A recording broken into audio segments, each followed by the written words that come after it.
بسم اللہ الرحمن الرحیم۔ رمضان میں نماز فجر کے بعد لازمی پڑھیں۔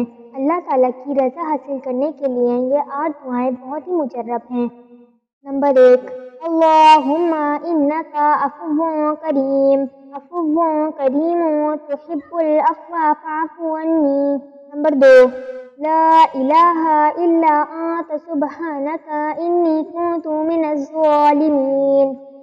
نمبر 3، استغفر اللہ الذی لا الہ الا هو الحی القیوم واتوب الیہ۔ نمبر 4، اللہم صلی علی محمد وعلی آل محمد۔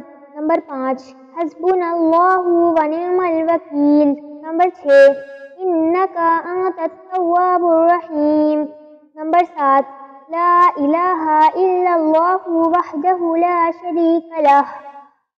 نمبر 8، اللہم اجرنی من النار۔ پیارے دوستوں، نماز فجر کے بعد آپ نے ان دعاؤں کو ضرور پڑھنا ہے۔ اللہ تعالیٰ عمل کی توفیق نصیب فرمائے، آمین۔ پلیز ویڈیو کو زیادہ سے زیادہ شیئر کریں۔